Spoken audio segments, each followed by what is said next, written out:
जिस दिन मेरी जानलेवा बीमारी से जूझ रही गर्लफ्रेंड को इलाज का तरीका चुनना था, उसने वो सुरक्षित इलाज नहीं चुना जिससे कम से कम 10 साल और जी सकती थी। उसने बिना एक पल सोचे उस खतरनाक सर्जरी को चुन लिया जिसकी सफलता की संभावना 1% से भी कम थी। उसी पल मुझे समझ आ गया, वो भी मेरी तरह दोबारा जन्म लेकर आई है। पिछली जिंदगी में जब यही फैसला उसके सामने रखा गया था तो वो डर के मारे टूट गई थी और मैं पागलों की तरह उसे बचाने पर अड़ गया था। मैंने अपना सब कुछ बेच दिया, कर्ज में डूब गया, सबसे अच्छे डॉक्टर ढूंढे बस उसे जिंदा रखने के लिए। लेकिन जब चमत्कार सच में हो गया और उसकी सर्जरी सफल हो गई तो उसने ठीक होते ही मुझसे ब्रेकअप कर लिया। कुछ ही महीनों बाद मैं कर्ज के बोझ तले पूरी तरह टूट गया और अब वही पुरानी आवाज फिर मेरे कानों में गूंज रही थी, बाउशा मैंने फैसला कर लिया है, मैं सर्जरी करवाऊंगी। लियू रुएन अस्पताल के बिस्तर पर टिकी हुई थी, चेहरा बेहद पीला, शरीर कमजोर, लेकिन उसकी आंखों में एक अजीब सा आत्मविश्वास चमक रहा था। तभी मुझे यकीन हो गया, उसे भी सब याद है, क्योंकि जिसने एक बार मौत को करीब से देखा हो वही इतनी शांति से उस जानलेवा सर्जरी का नाम ले सकता है। पास खड़े डॉक्टर वांग भी हैरान थे। 2 महीनों के अंदर हम सर्जरी की तैयारी पूरी कर देंगे, जहां तक खर्चे की बात है। इतना कहकर डॉक्टर वांग ने आदतन मेरी तरफ देखा। उन्हें पता था इन दिनों हर जगह भाग दौड़ मैं ही कर रहा था। मैं चुप रहा, मेरे दिमाग में पिछली जिंदगी की वो बातें गूंजने लगी जब लियू रुएन ने मुझसे रिश्ता तोड़ा था। बादशाह मुझे छोड़ दो प्लीज, क्या मैंने तुमसे कहा था मेरे इलाज के पैसे भरने के लिए?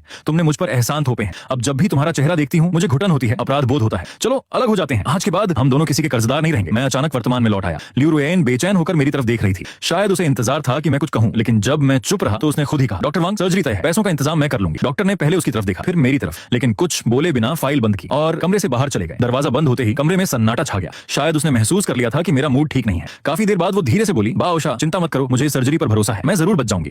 उसकी बात सुनकर मैं हल्का सा मुस्कुराया, क्योंकि ये वही शब्द थे जो पिछली जिंदगी में मैं उसे हिम्मत देने के लिए कहा करता था। मैंने गहरी सांस ली। अच्छा है, इतनी हिम्मत दिखा रही हो, ऑल द बेस्ट, मुझे थोड़ा काम है, मैं चलता हूँ। इतना कहकर मैं कमरे से बाहर निकल गया। मेरे अचानक चले जाने से वो थोड़ी घबरा गई। उसे लगा शायद मेरी बातों में कोई छिपा मतलब था, लेकिन अगले ही पल दोबारा जन्म लेने की खुशी ने उसके सारे शक दबा दिए। उसने मन ही मन सोचा, पिछली जिंदगी की तरह इस बार भी वो मेरे लिए पैसों का इंतजाम करेगा। वो मुझसे इतना प्यार करता है, मुझे डरने की कोई जरूरत नहीं। उसके चेहरे पर मुस्कान आ गई। दोबारा जन्म लेना सच में कमाल है। इस बार मुझे कुन भाई को उस रास्ते पर जाने से रोकना होगा। उसने तुरंत फोन उठाया और याददाश्त के सहारे एक आईडी सर्च की। कुन भाई फ्रेंड रिक्वेस्ट भेजने से पहले वो काफी देर तक सोचती रही। फिर उसने टाइप किया, कुन भाई मैंने तुम्हें सपने में देखा। 1 मिनट भी नहीं बीता था कि सामने वाले ने रिक्वेस्ट स्वीकार कर ली। कुछ सेकंड बाद मैसेज आया, लियू रुएन मुस्कुरा उठी। उसने तुरंत जवाब दिया, तुम्हारा नाम कुन है, तुम बाइक चलाते हो, पहाड़ों पर राइड करना पसंद है और शहर के पश्चिमी इलाके में रहते हो, सही कहा ना? उधर से तुरंत जवाब आया, तुम्हें ये सब कैसे पता? उसने धीरे धीरे टाइप किया, मैंने तुम्हें सपने में देखा था, बहुत साफ, तुम नानकुन पहाड़ पर बाइक चला रहे थे, काले रंग की जैकेट पहनी थी, हंसते समय तुम्हारे गाल में छोटा सा डिंपल पड़ता है और तुमने कहा था मुझे लंबी राइड पर ले जाओगे। काफी देर तक सामने से कोई जवाब नहीं आया। उसका दिल जोरों से धड़कने लगा। उसे पता था ये बहुत बड़ा जोखिम है, लेकिन वो कून की फितरत जानती थी। उसे रोमांच पसंद था, अजीब चीजें पसंद थी। एक अनजान लड़की अगर कहे कि उसने उसे सपने में देखा है तो वो डरने के बजाय और ज्यादा दिलचस्पी लेगा, और हुआ भी वही। कुछ देर बाद कून का मैसेज आया, क्या तुम कोई भविष्य देखने वाली हो? इसके बाद दोनों की बातें लगातार बढ़ती चली गई। बाइक से शुरुआत हुई, फिर सफर की बातें, फिर सपनों की और फिर जिंदगी की, क्योंकि लियू रुएन को भविष्य पता था। वो हर बार वही बात कहती जो कुन सबसे ज्यादा सुनना चाहता था। ऊपर से उसने अपनी बीमारी से पहले की खूबसूरत तस्वीरें भी भेज दी। बस एक ही दिन में दोनों एक दूसरे के बेहद करीब आ गए, यहाँ तक कि उन्होंने तय कर लिया 2 महीने बाद दोनों साथ में ट्रिप पर जाएंगे। हाँ, एक बात उसने कून को नहीं बताई कि वो एक लाइलाज बीमारी से जूझ रही है, क्योंकि उसके हिसाब से इन 2 महीनों में मैं उसके इलाज का इंतजाम कर ही दूंगा और उसके ठीक होने में बस थोड़ा वक्त बाकी है।